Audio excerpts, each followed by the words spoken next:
You can take these two fingers on your right hand, apply them to your radial pulse in your left wrist.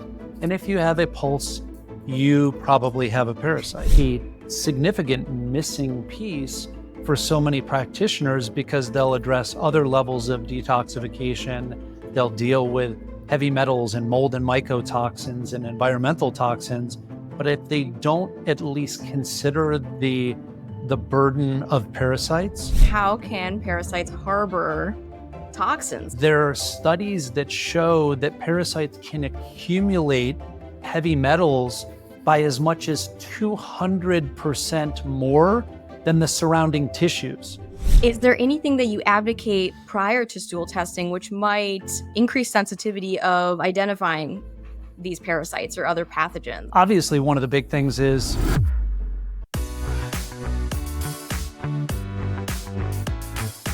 Hello and welcome back to the Vibrant Wellness Podcast. I'm Dr. Emmie Brown, here with our fantastic co-host Melissa Gentile. Today, we're thrilled to welcome Dr. Drew Kidder. Dr. Kidder's experience in health and fitness has spanned nearly 4 decades. He holds a doctorate in chiropractic with extensive postgraduate training in functional medicine and clinical nutrition. With over 20 years of experience, Dr. Kidder has a personal passion for helping people achieve optimal health through science-based lifestyle, nutrition, and supplementation. Alongside his extensive experience in private practice, Dr. Kidder has leveraged his expertise in sales and marketing to serve as a global consultant for healthcare professionals and entrepreneurs, including his current role as VP of Strategy and Execution with Cellcore Biosciences. He is highly regarded by his peers for his clinical and business acumen, as well as his genuine commitment to advancing health and wellness education through scientific knowledge. We're so excited to have you here, Dr. Drew. How are you doing today? fantastic. I'm excited to be here. Awesome. We're so excited to have you, Dr. Drew. And I just want to kind of zoom out a little bit real quick, just to get a little bit more information on your background and how you've made it into this industry. So you've been in this industry for quite a long time. And what was that pivotal moment that kind of set you onto this path? I feel like you have a really unique perspective because you've been kind of on the business side and the clinical side. But how did you start all of this? You know, I think almost every decade of my career has kind of taken a new spin and a new evolution. Like you said, it's hard to believe. I mean, I'm only 29 and I've been in this industry for 40 years. Kiddingly. It's, I started in the fitness industry, health and fitness, and I loved that industry, but I saw that, it was very hypocritical, right? It was all about the aesthetics. It was all about the appearance, yet, there was a lot of loss in understanding physiology and whatnot. So pivoted from that into chiropractic and loved the philosophy and the science of chiropractic. But then even in clinical practice, I felt like I was missing the mark because so many patients that I saw, I knew that their issues were more systemic, right? That maybe they were dealing with chronic pain because they were in a systemic, inflammatory state. And so I really started looking, more upstream at what was driving that inflammatory process, which started early in my career going down the road of functional medicine. Did functional medicine heavily in my clinical practice.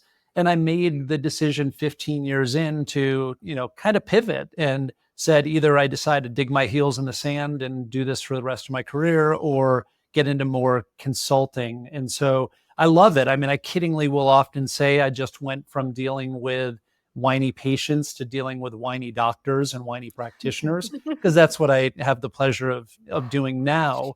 But I love, we all know in clinical practice, there are the two facets, right? There's the clinical and then the business. And I love being able to change hats and talk both, right? Because I'll be the first to dig deep into, all the physiology, but then some practitioners are like, no, I just want to talk business. And so now in my role with Cellcore, I have the pleasure of getting to do both.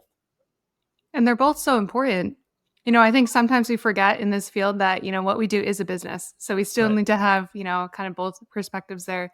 And I love how the way you just explain that through each decade of your career. And it's almost like you were just on this quest for deeper knowledge through each kind of phase here that you just wanted to, like you kept finding yourself not finding the right answers and just going a little bit deeper Yeah. with that. So I love your evolution from the aesthetics and the fitness side of everything all the way through chiropractic school and into the clinical side.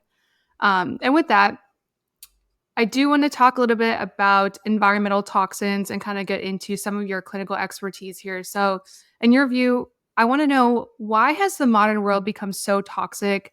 What are the most alarming effects that you're seeing in patients? And like, how did we even get to this point where we're just like the toxic overload and burden is just so high? That's a great question. How did we get here? Mhm. Right?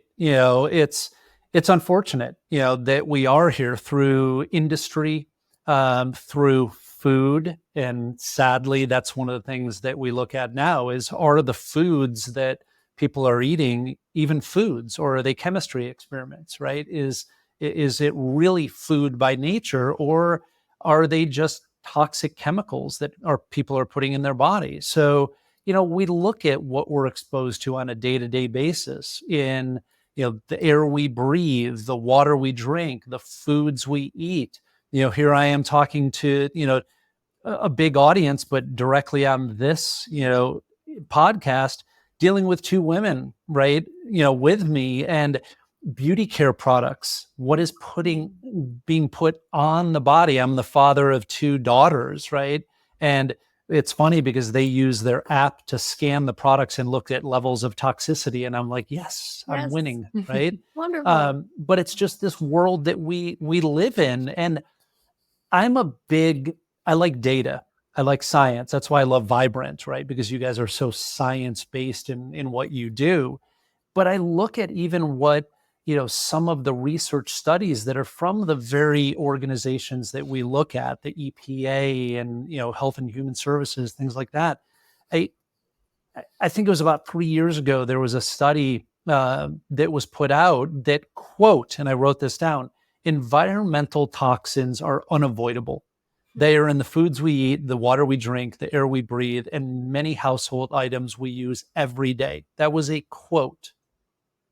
And so we know they're all around us. What do we do to mitigate the damage? Right? It, forever chemicals are a big issue that we deal with now.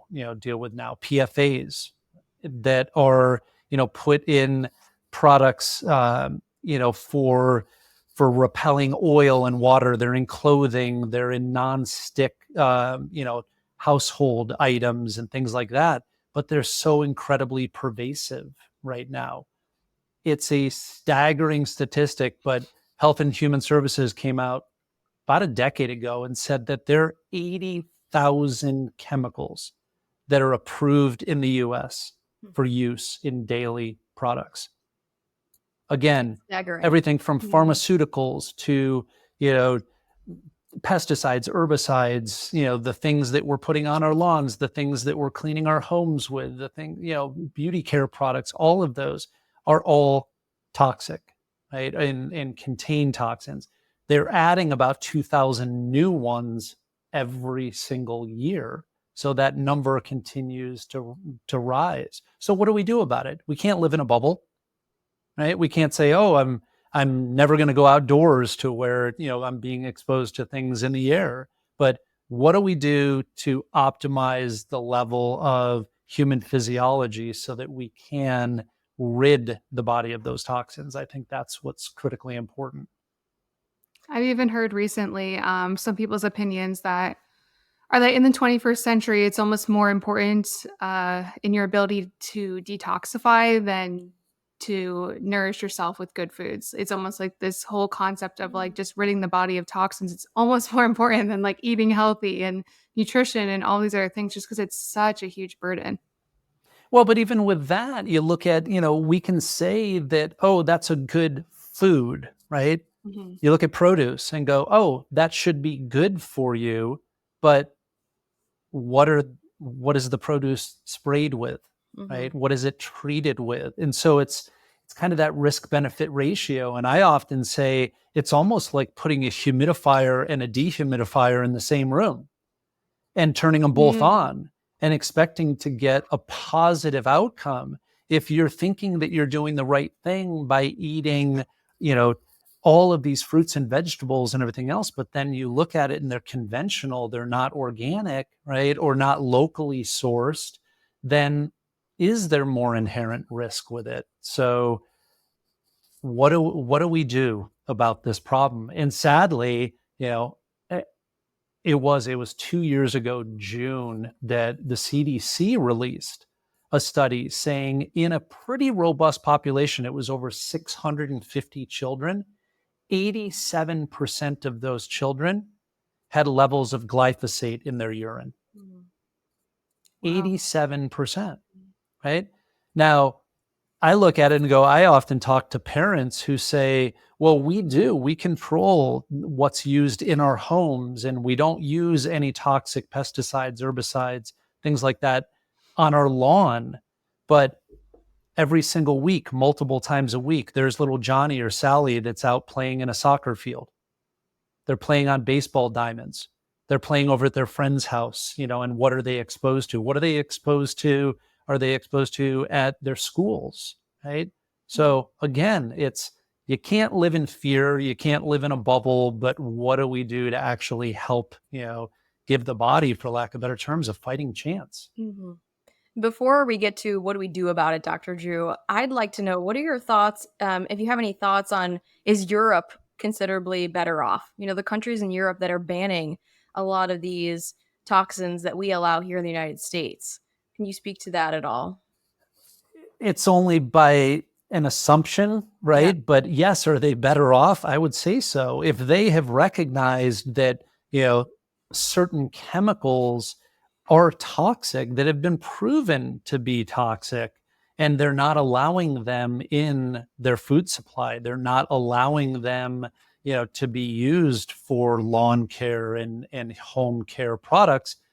Yeah, my doesn't take a clinician to go, it would make sense that they're probably in a better state, than we are. Right. I'd be curious about research. If you've come across any kind of reporting of, health outcomes and, I think using that as a model for the United States. That's the ideal scenario, right? Yeah, we can go down a whole other road and talk about what financial vested interest there is, totally. And that there's more, money to be made in illness than there is in wellness and all of that. But, I've looked at, you can take people that, I'm gluten-free, right? Have been for long before it was cool. And I did it just because my body didn't do well with processed grains. So I say gluten-free, it's really more, I just eliminate most grains. And if I do eat them, I make sure they're gluten-free. But why is it that someone who has a gluten sensitivity may be able to travel to Europe and eat pasta and eat pastries and things like that and have no adverse effects? Is it the gluten, or is it what it's treated with, right? They don't allow glyphosate in a lot of those countries. And so, what is being done to spray crops in our country that isn't even prevalent? Why do we have an increase? I mean, that's one topic alone of looking at the impact of glyphosate and its destruction of the microbiome. We could talk about the shikimate pathway and, all of that, but that's a whole other rabbit trail. But yeah, long story short, to answer, I think there's enough data out there to support the fact that whatever other countries are doing with their health and their food supply is far healthier than what we're doing in our country. Mm-hmm. Seems clear. Yeah. And speaking of glyphosate, can you name a couple other prevalent toxins, and how are most people getting exposed? Kind of what's at the top of your list? Yeah, I mentioned things like, BPAs in plastics, phthalates, that are used in so many different products. I mean, really prevalent in like beauty care and skincare products, to allow them to be spread on, on the skin. pesticides, herbicides, heavy metals. That's a whole, other topic that, is really, really prevalent nowadays. Why I love what Vibrant does with, their tox burden testing, and why it's synergistic with what, Cellcore does, but how we are exposed to a lot of heavy metals environmentally now. And how do you recommend that we just reduce some of these exposures? Like, what are some of the top exposure sources that you think our audience wouldn't really be so aware of? It Again, it just goes, I don't think they're necessarily hidden, right? Because Mhm. they are, as I mentioned, they're in our air, they're in our water, they are in, home cleaning products and things like that. I think it's just being very cognizant. I mentioned there are enough apps out there that you can scan home care products and skincare products to see like how it ranks, from a health Mhm. perspective. I think, utilizing things like that are really important. What I never like to do is make it seem like, okay, people, you can't live your life, right? We have to go on with, our daily lives. And unfortunately, as well, not everyone has the financial ability to be able to eliminate everything, right? You have to kind of look at it and go, where do I start with the the most bang for my buck, right? Mhm. Because you can also talk about kind of the law of biological accumulation, right? Someone can say, Mhm. oh, but it's only a little bit, but a little bit used over time can have significant detrimental effects. It's a really good point. It's almost like the exposure is like you can't really avoid a lot of it. We don't want people, staying in their houses all the time because they don't want exposure to environmental toxins. I'm even thinking like rain and like the weather and like things that come through, water sources and whatnot. But Yeah. so it sounds like really the best approach is just to be continuously detoxing. It's like, people go through specific detox protocols, and we'll kind of get into that a little bit later. But it sounds like the general population probably needs to be on some sort of continuous low level detox just to stay healthy. Yeah, and there's a lot of disagreements even within our world of, functional medicine and integrative medicine of, well, the body has the ability to detoxify, right? And Mm. it does, right? The liver, phase 1, phase 2 of liver detoxification, right? In an optimal sense, our body without any external support should be able to detoxify. But what's being impacted, right? Mitochondria are being impacted by toxic burden. So if you're reducing the effectiveness of mitochondria in every organ, gland, cell of your body, then does your body have the ability to properly detoxify? And the answer is really no. You bring up a great point. You want to be outdoors and doing things for the health benefit. I just went whitewater rafting with a group of doctors this weekend, and we were up, beautiful northern Idaho, and we've had really bad wildfires. Mm. And so here we are spending time in nature and, on a gorgeous river, but we're breathing in wildfire smoke. And, wildfire smoke, like if you're in California, you're in Oregon, you're in Idaho right now, we have been over the past month bombarded with that. And it's not just the smoke, it's what's in the smoke Mhm. that can be so problematic. So, you know, how do you support those natural detoxification processes? And we'll get into some of that later. But I think a lot of it just starts fundamentally too, even with looking at mitochondria, right? How do we support that organelle that's in every, tissue, every system of our body, with the exception of red blood cells? And what do we do to support those, right? I do want to step or kind of transition into the role of parasites as well, because that's like a whole nother topic here that's kind of coming to light in our field. So I think when the general public thinks of parasites, they're often considered a problem of the past or like something that's only an issue in certain parts of the world. Or if we're not Yep. traveling, we're not going to get exposure. Or if we're not eating raw fish or sushi, like we're fine. But why do you believe that they're so overlooked, and why are they so overlooked in our healthcare system? Yeah, well, great point. I mean, most people go, "Oh, we don't have the problems like other parts of the world do because we have better sanitation, right? Mhm. We do a better job mitigating, parasites." And you look at it and go, it's also like the types of parasites. We think in our mind, it's all of these big, helminths, which are worms, right? It's that's the Greek word for worm. And so that's where we think of one category of parasites. But they're in they're in air, they're in water, they're in the soil, right? We can get them from so many, even personal hygiene, right?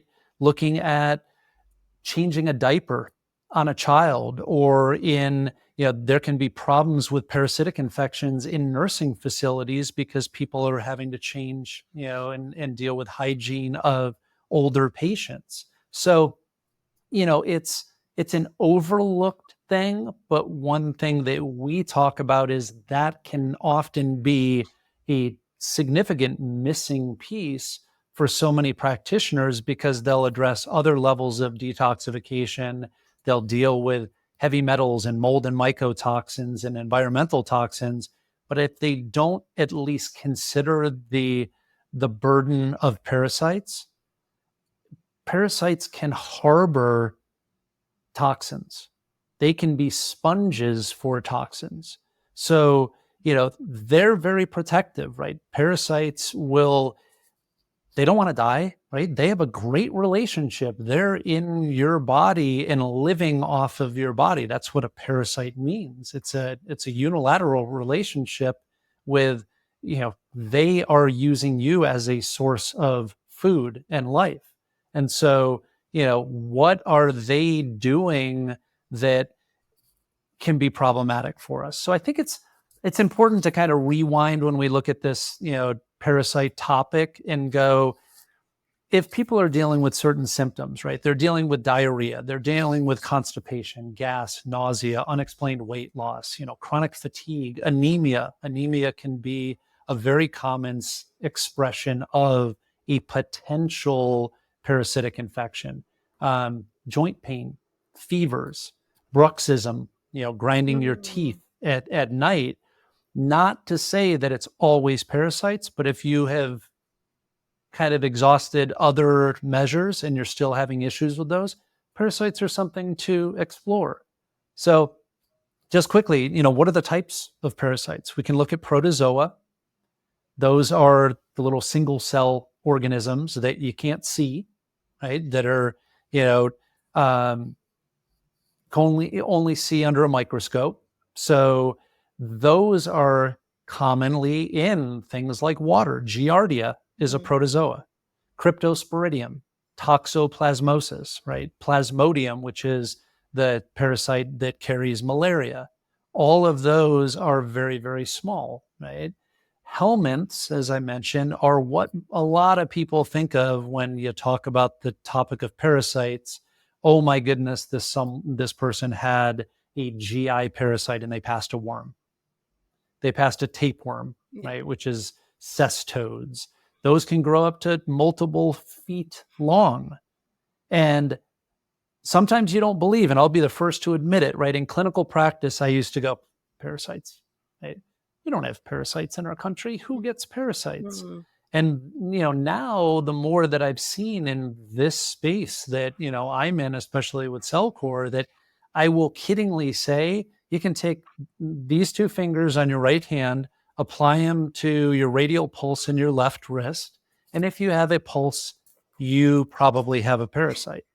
I'm doing that right now. I thought there was going to be something to this, but Yeah, Yeah. yeah, yeah, I you're have a like, wow, pulse. that's a We finally got a high-tech pulse. test, right? High tech. Now, Specificity.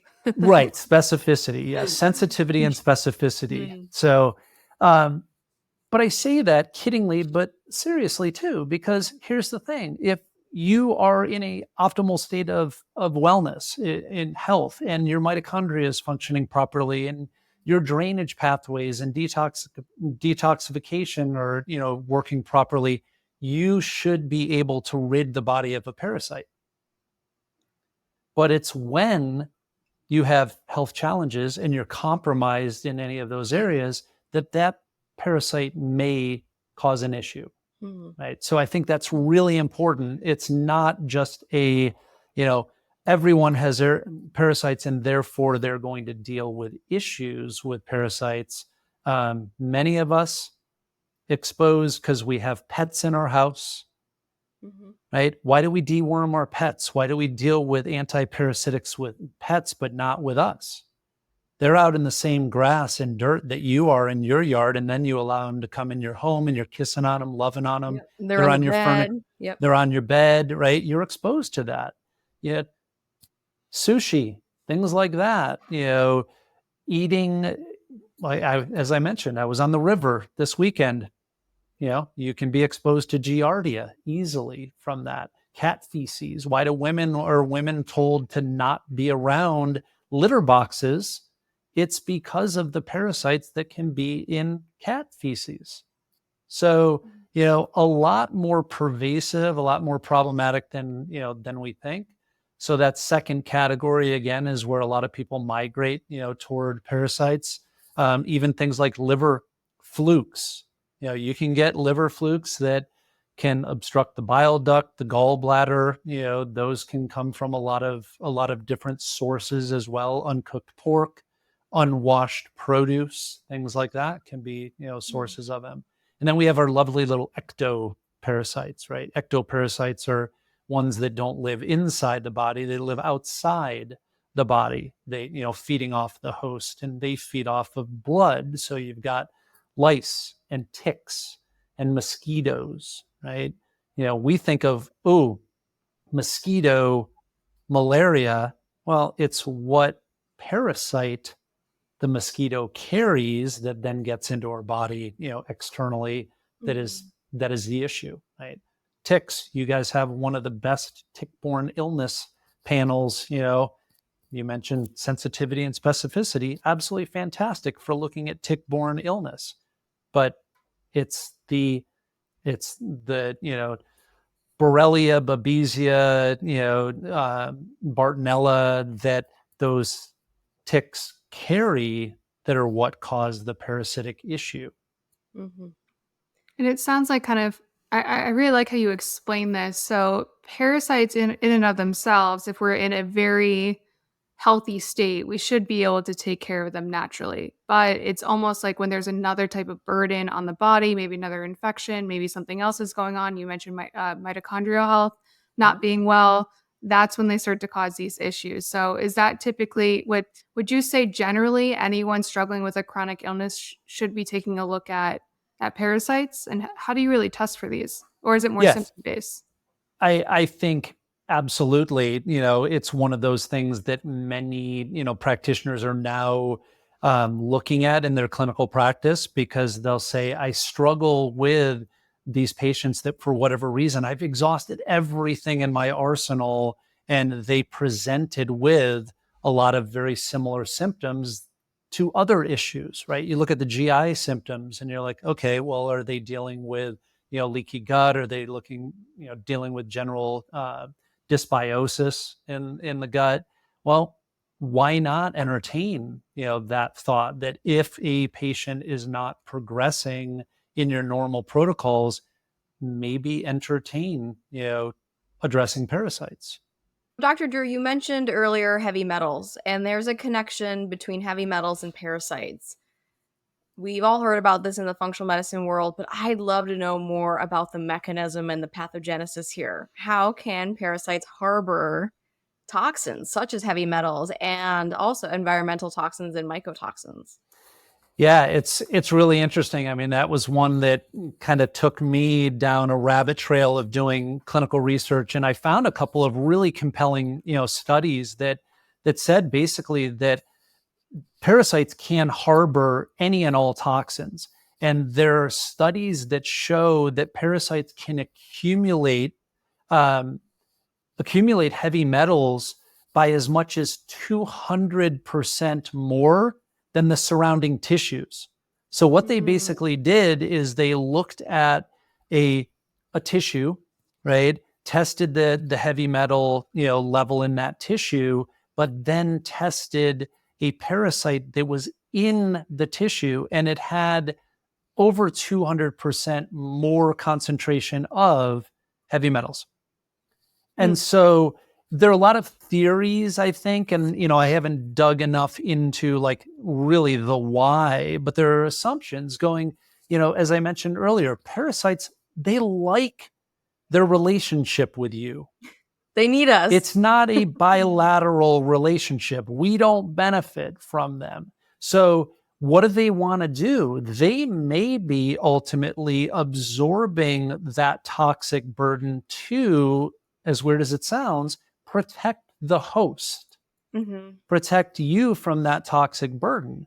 And so that, that has been seen not just with heavy metals, but other toxins, right? We also know that parasites can basically absorb mycotoxins, right? And parasites can create biofilm. Why do they create biofilm? They create biofilm also to protect themselves, to hide, in essence, from your immune system. Because if your immune system attacks them, right, getting into kind of that Th1, Th2 balance, but Th1 immunity and attacking a parasite, then there they go, and their life cycle is over. And so what are they going to do to protect themselves? That's why we've seen enough cases, with our practitioners around the world who have done detox protocols and have addressed, as much as they think they can, toxic burden in those patients, and those toxic burden levels reduce, right? Even using like a tox burden, looking at mold and mycotoxins, heavy metals, environmental toxins. That's why I love that panel. And they'll see reduction, but not full resolution. And it's not until they address the parasite that may be holding on to those toxins that they see a greater reduction. And when those parasites die off, they're going to release those toxins, right? So even if you are doing a standard, more parasite approach, but you're not addressing also the toxic burden associated with that parasite, you just get this cycle. Right. And with that logic, on a total tox test, for example, do you sometimes see lower levels than you would expect in someone who's feeling very unwell, because you assume the parasites are harboring a lot of that toxic burden and we're underappreciating those levels? Yeah, I mean, makes perfect sense. I mean, again, is a great assumption, and it's also that same methodology makes you think, okay, well, if you're looking at a tox burden test, and maybe a practitioner is rerunning that in 60 days, 90 days, whatever, and maybe some of those levels go up. What's the assumption naturally is you haven't addressed the environment, right? But a logical practitioner is going to say, well, you're still living in a moldy environment. You're still dealing with, toxic burden from your house, from your work environment, whatever that may be. But what if it's you're killing off parasites that are releasing more toxins?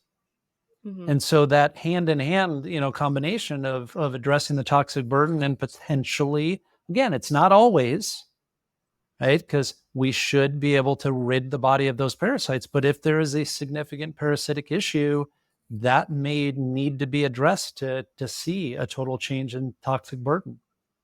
Right. And I just want to use this opportunity to say it's really an argument for repeat testing, with the total tox, to see what's persistently elevated, what's going up, what's going down, and we have to clinically correlate it, right? So if they're feeling better, but their levels are up, oh, maybe we're getting somewhere, which is what you just spoke to, Right. Dr. Drew. Yeah. I've always said change is good, right?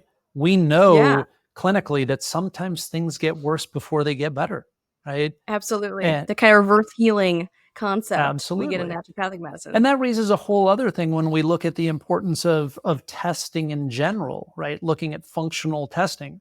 I am a firm believer in test, don't guess, right? I don't like to just speculate. Yes, we can do a really good job with a thorough history and examination where we can make very well educated assumptions of what that patient is dealing with. But if we're really wanting to identify certain factors, then testing is important. Now, tox burden, absolutely love, but some stool testing, unfortunately, is not 100%, right? And I mean that by what type of stool testing are you doing? Because are you looking at the ova? Are you looking at the egg, for the eggs?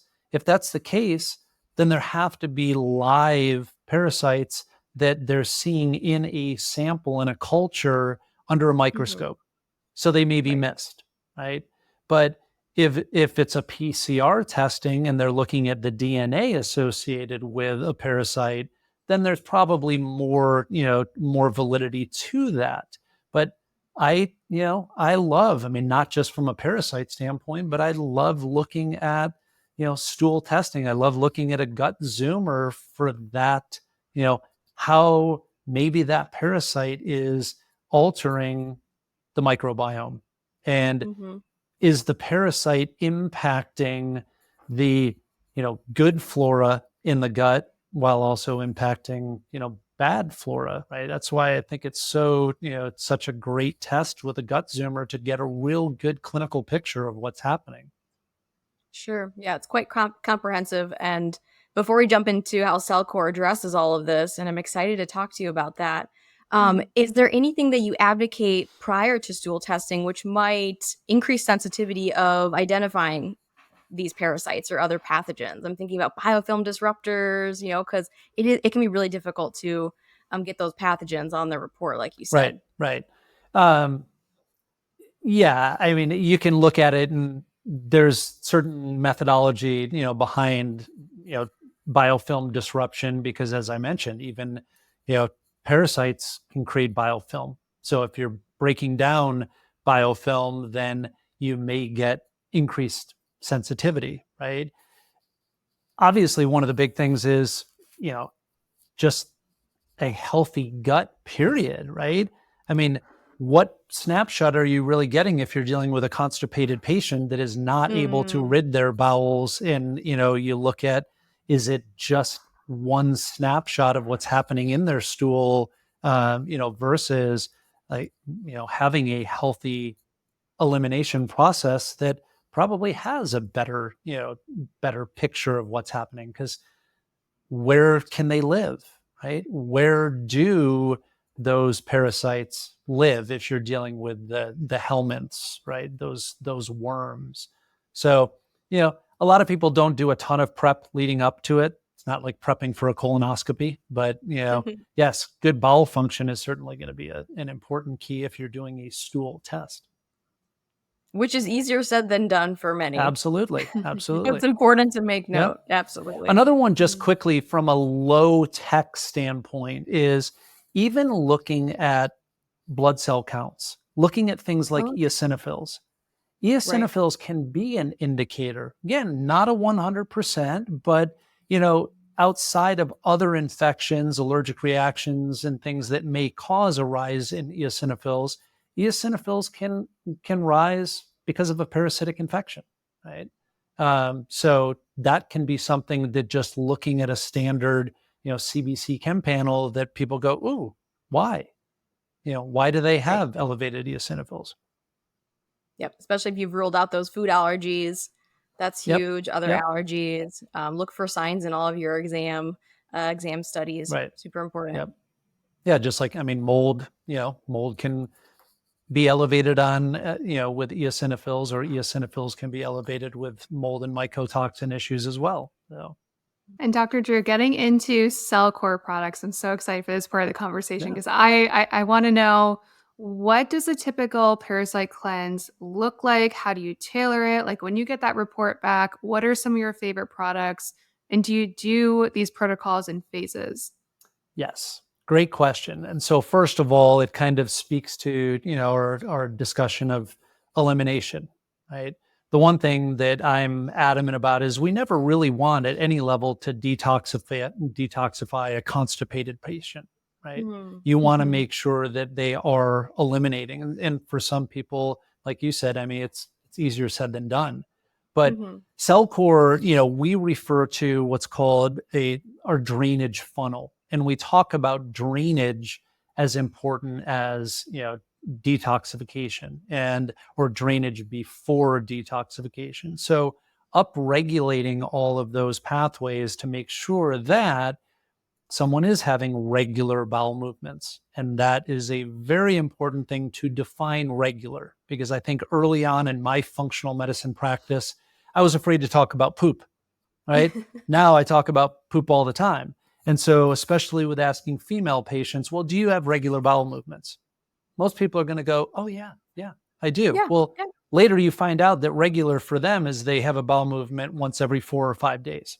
Mm-hmm. Certainly not regular, right? So making sure that you're defining what that regular is. And in an ideal world, we like to see people having 2 bowel movements a day, right? So if you're doing anything with detoxification, if you're going to address parasites, have you first and foremost focused on bowel regularity?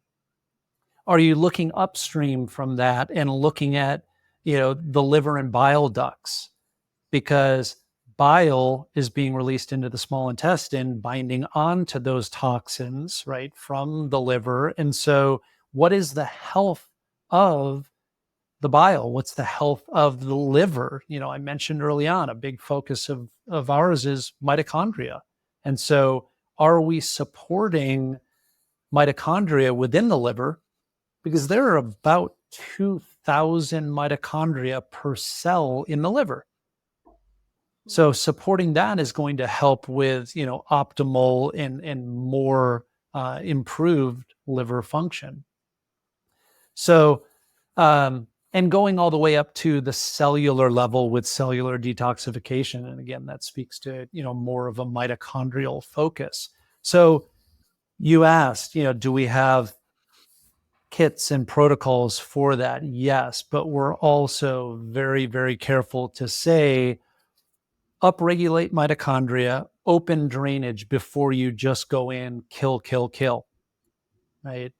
You don't want to be killing off parasites if that's what you're addressing before the body is ready to deal with eliminating not only the parasite, but eliminating that toxic burden that parasite may be carrying, right? Because again, if the parasites are harboring mold and mycotoxins, environmental toxins, heavy metals, can you cause an increased level of toxicity by killing off the parasite and not addressing that? So, we utilize a lot of binders to bind onto those toxins to be properly eliminated.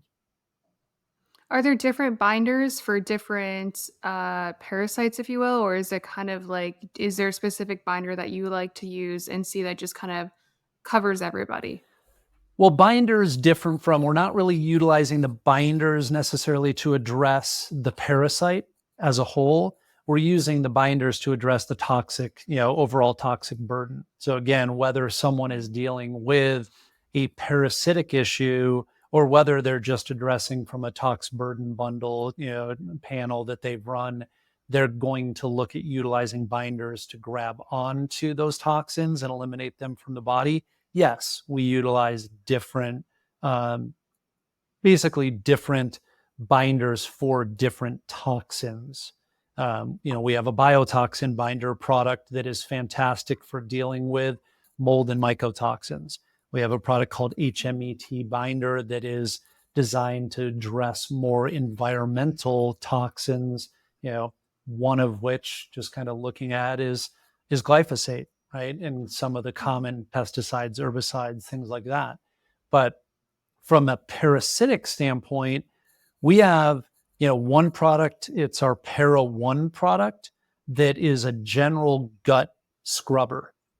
It is Mimosa pudica seed. Many people aren't familiar with it, but those that are know that Mimosa pudica, when it is in a liquid medium, when it gets into the digestive system, it's kind of like many other fibers, right? Dealing with propylmannan, glucomannan, konjaku, things that create a gel-like matrix and go in and scrub and bind onto whatever may be in the digestive system that we don't want there. Which also raises a great point too. A lot of times there's kind of speculation of, oh, well, someone took a picture of what they passed in their, in through a bowel movement, and it's in their toilet, and they'll go, ooh, that's a parasite. And people may go, no, that's, mucoid plaque, that is biofilm, whatever.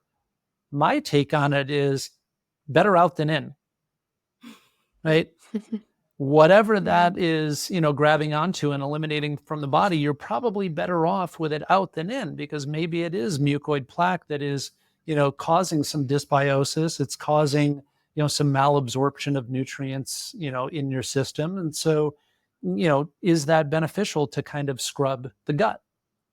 We then have we have a total of 4 different para products, if you will, that are a lot of different herbs, many of which people aren't used to. We'll use a lot of like Indian, herbs that have great, kind of anti-parasitic effects, but are fantastic for addressing not only those parasites that are in the gut, but I mentioned, early on, like parasites aren't just in our digestive system. They can be in other tissues in the body.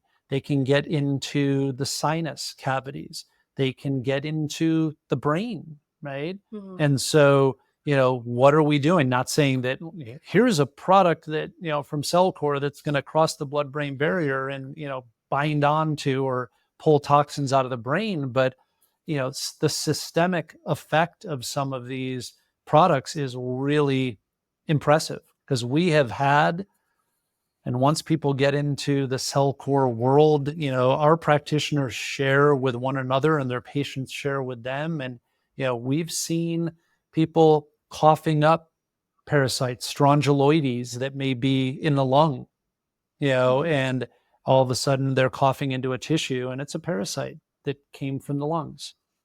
I mentioned liver flukes, right? We have a lot of people that, oh my gosh, all of a sudden they do more of a liver flush and they're passing a massive amount of liver flukes, right? Those are parasites. I can only imagine the pictures that come across your desk, Dr. Drew.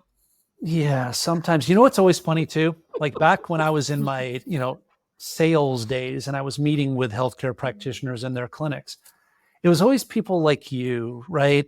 That I would sit down with and I would make an assumption that, oh, but you guys don't want to see pictures of parasites. And all of a sudden they would lean in and go, yeah, I do.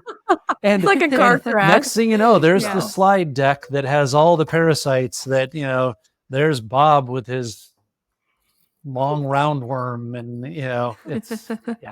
it's wild. It really is. Yeah, I have a video of a gal that pulled a parasite out of, did a nasal flush after a parasite protocol and pulled a parasite out of her nose. Is that the norm? Gosh. Absolutely not, but it happens. Are there intranasal applications with Cellcore, or is it's generally the oral capsules and then a systemic? Yeah, it's oral. I mean, obviously from a practitioner standpoint, practitioners can make the decision to do what's best for their patients. And I will say, yes, some people make that decision to recommend a nasal flush with some antiparasitic. We can't make that recommendation because it's based on oral, consumption, and that's the clinical application. But as with anything, even with pharmaceuticals, there's always off-label use. And, sometimes I just have to close my ears when a practitioner tells me, well, I did this with this product. And I'm like, Yeah. good for you, not That's our creative. recommendation, right? Right. So you Sure. you did your due diligence and made the decision that was best for you and your patient. Yeah. There's an art as well as a science to all of this. Yes. For So sure. true. I have to know, is there a benefit to routine empiric treatment of parasites in a way of kind of maybe a parasite cleanse, say annually? I'm thinking about dogs, and you mentioned this earlier. I was looking this up in preparation for our meeting today. upwards of or as frequent as 3 months is recommended for deworming dogs. Right. And we all know we take our pets, and it's just provided. It's like if you have a membership with a vet, it's just provided. Right. There's no test for parasite. They will test them every now and then. But what do you think about routine parasite cleansing? Yeah, I think it's no different than doing an occasional detox, right? It's based on our specific toxic load, right? And if we feel as though we are more because of our lifestyle, because, I spend a lot of time outdoors, I may be subjected to more, toxic burden in general or parasitic burden. I went to, a foreign country that I feel like based on their sanitation, their hygiene, water supply, all of that, it absolutely can be recommended. And you bring up a very good point. Why do we recommend it for our pets? Why do certain cultures and certain countries do routine parasite cleansing with, either themselves or their children?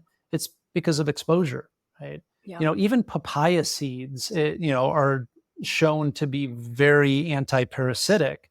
And so some cultures, that's what they do as an anti-parasitic. They'll consume papaya seeds, on a regular basis. So yes, can you look at a parasite protocol no different than doing a periodic once or twice a year, a detox protocol to just kind of get your body to a baseline? Yes.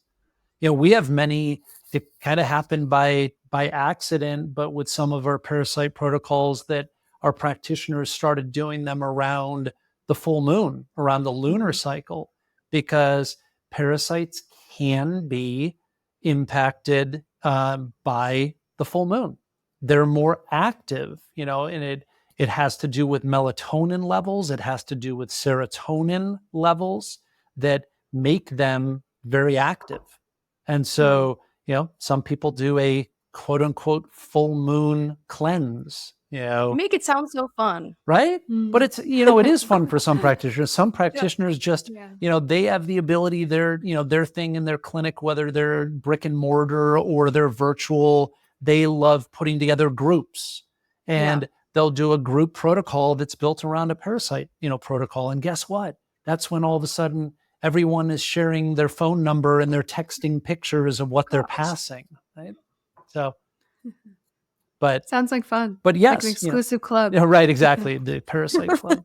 So go ahead and join one in your community. I could see that happening. I do want to squeeze in one last question. I know we're kind of coming up on the hour here. What do you think is one thing that we are really getting wrong about detox?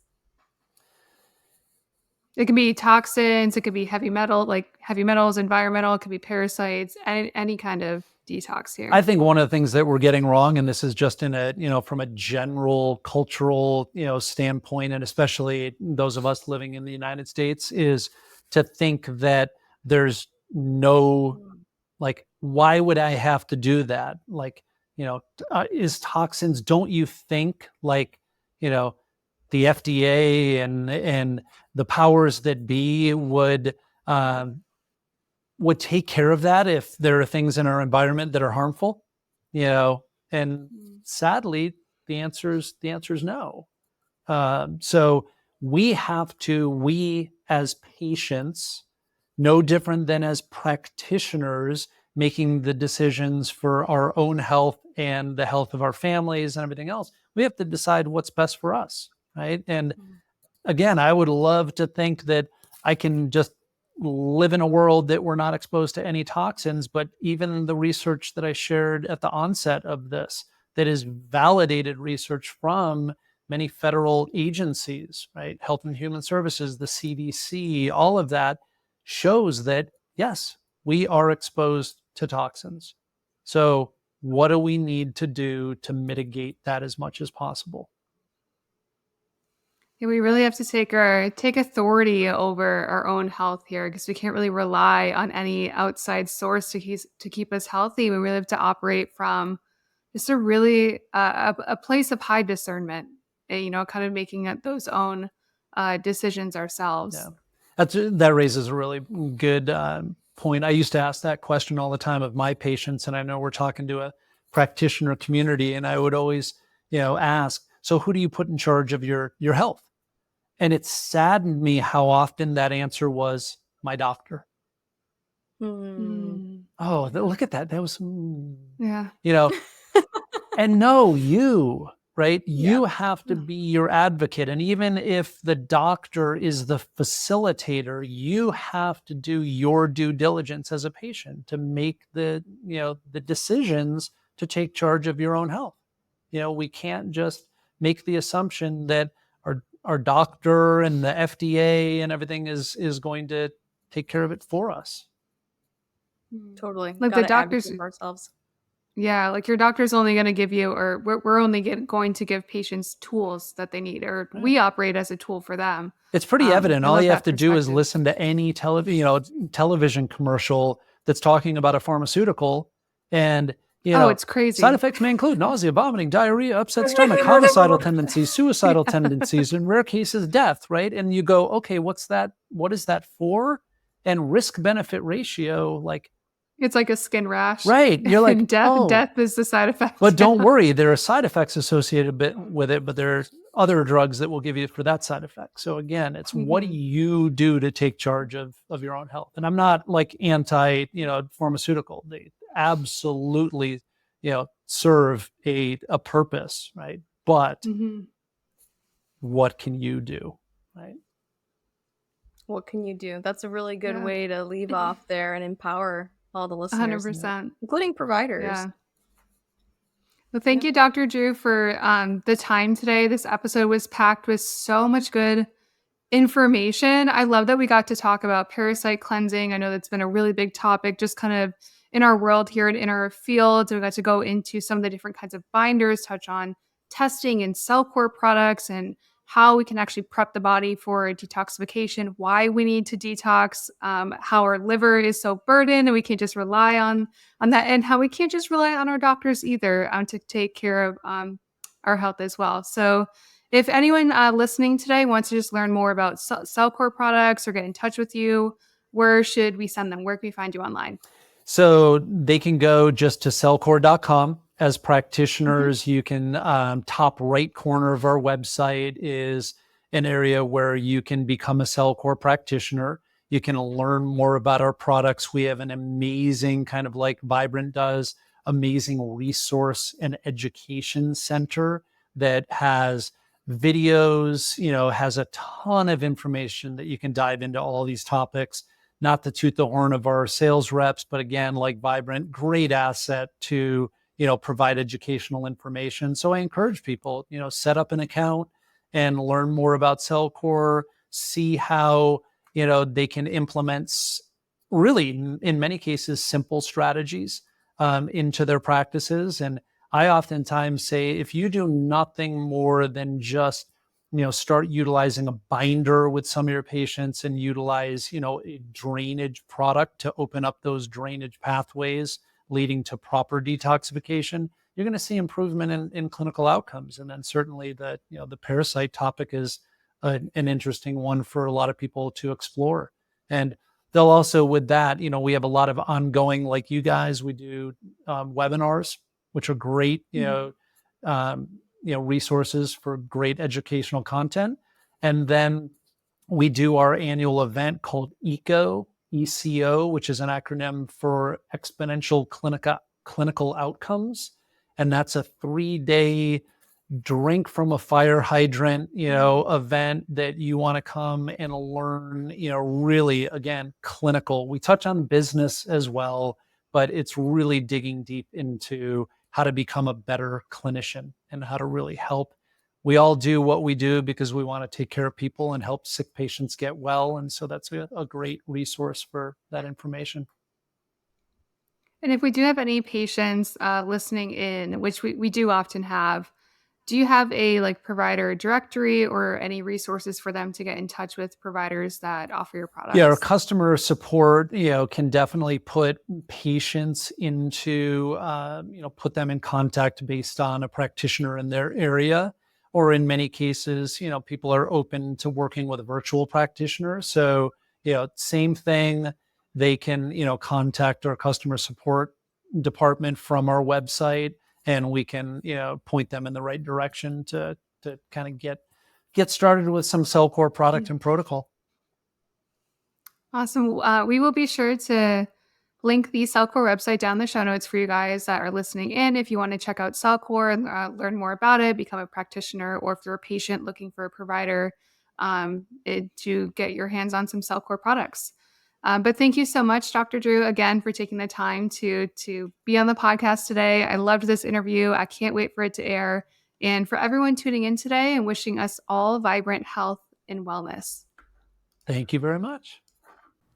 Thank you so much for being here today. Don't forget to leave us a review and subscribe so we can continue to pay it forward together.